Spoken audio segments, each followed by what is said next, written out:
وترقصوا وتستعدوا غنوا وارقصوا واستعدوا. Η πρωτεύουσα Τρίπολη και η πόλη Σύρτε αποτελούν πλέον τα προπυριά του, καθώς οι πόλεις της Ανατολής πέφτουν η μία μετά την άλλη στα χέρια των διαδηλωτών και της αντιπολίτευσης, ενώ σκληρές μάχες μένονται στα δυτικά της χώρας. Tripoli is surrounded by the really crack troops of Colonel Gaddafi, although even those have proved vulnerable to protesters recently. But the brigade, particularly led by Hamis Gaddafi, one of his sons, is reported to be the last line of defense there.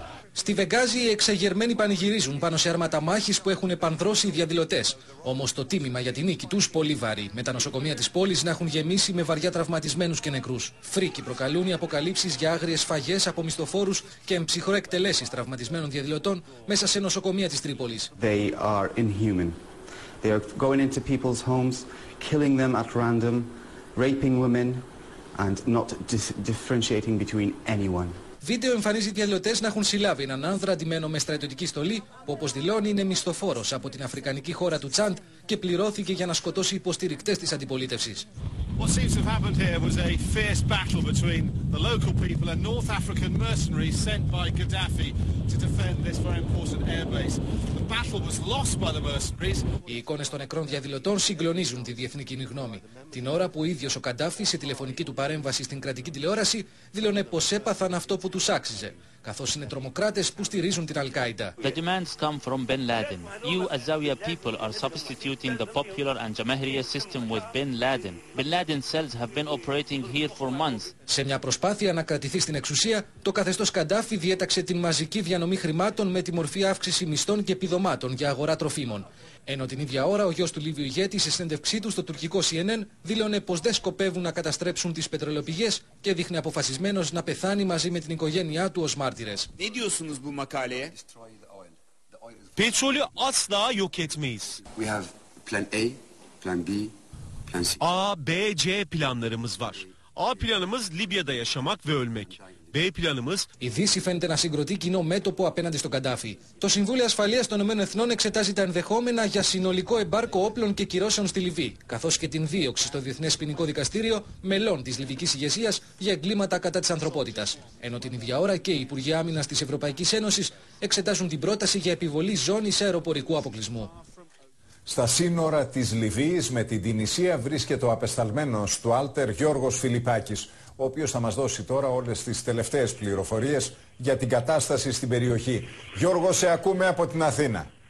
Λίγο καλησπέρα από τα σύνορα Λιβύης Τινησίας, όπου μπουλούκια ολόκληρα από Τινήσιους οι οποίοι εργαζόταν σε εταιρείες της Λιβύης έρχονται με ό,τι υπάρχονται, έχουν μπορέσει να περισσώσουν την τελευταία στιγμή. Άντρες, γυναίκες και παιδιά επιβαλλόντας τσάντες, μπόγους αλλά και βαλίτσες μπαίνουν στο έδαφος της Τινησίας για να σωθούν, όπως επίσης και χιλιάδες Αιγύπτιοι από το 1,5 εκατομμύριο από αυτό που εργαζόταν στην Λιβύη. Εκείνο που πρέπει να σας τονίσουμε είναι ότι συνεχίζονται οι μάχες στην Τρίπολη αλλά και σε ορισμένα άλλα σημεία όπου μισθοφορικά στρατεύματα που έχει εκμισθώσει ο Καντάφη από το Τσάντ, την Ιγυρία και άλλες περιοχές δολοφονούν και προχωρούν σε αμμότητες εναντίον του άμαχου πληθυσμού. Τα στρατεύματα της Λιβύης, Νίκο, πολλά από τα οποία έχουν περάσει με το μέρος των επαναστατών, δεν υπακούουν στον Καντάφη, ενώ υπάρχει πρόβλημα και στο πολεμικό ναυτικό και παραιτήθηκε ο αρχηγός της αεροπορίας. Εκείνο που επίσης πρέπει να προσθέσουμε είναι ότι οι μέλη της οικογένειας του Καντάφη προσπάθησαν χθες να αποχωρήσουν από την Λιβύη με αεροπλάνα για Μάλτα και την Ισία, χωρίς όμως οι δύο αυτές χώρες να το δεχτούν. Επίσης να τονίσουμε ότι οι κραυγές αγωνίας από γιατρούς σε νοσοκομεία της Τρίπολης, της Βεγγάζης και του Τομπρούκ καλούν τη διεθνή κοινότητα να αποστείλει γιατρούς και φαρμακευτικό υλικό, μια που δεν μπορούν να ανταποκριθούν στους χιλιάδες τραυματίες, τους οποίους το Αλ-Τζαζίρα τους ανεβάζει σε πάνω από 50.000. Νίκο. Να σε ευχαριστήσουμε. Πάμε τώρα στο Γιώργο Αϊβαλιώτη, ο οποίος θα μας ενημερώσει για όσα μεταδίδουν τα διεθνή ειδησιογραφικά δίκτυα για τις τελευταίες εξελίξεις στη Λιβύη. Γιώργο. Φαίνεται ότι το καθεστώς Καντάφη βρίσκεται στις τελευταίες μέρες, αν όχι ώρες, μετράει πλέον ο συνταγματάρχης Καντάφη, καθώς συρρυκνώνεται διαρκώς το ποσοστό των εδαφών το οποίο ελέγχουν οι καθεστωτικοί και οι μισθοφόροι, τους οποίους έχει προσλάβει έναντι περίπου $2.000 την ημέρα, προκειμένου να προκαλέσουν αυτή τη γενοκτονία, όπως καταγγέλουν οι Λίβιοι πολίτες. Θα πρέπει να αναφέρω ότι η Βεγγάζη βρίσκεται ήδη στα χέρια των επαναστατών και αυτούς που είδαμε πριν από λίγο είναι μερικοί καθεστωτικοί, 2 με 3 χιλιάδες στον αριθμό, στην Πράσινη Πλατεία, εκεί όπου σχεδόν θέλησε η Λιβική τηλεόραση να μας την παρουσιάσει μια αυθόρμητη διαδήλωση αυτών των καθεστωτικών και την ξαφνική εμφάνιση του Μουαμάρ Καντάφη για ένα 5 λεπτό, αναφέροντας χαρακτηριστικά ότι εγώ δεν είμαι πρόεδρος, ούτε βασιλιάς,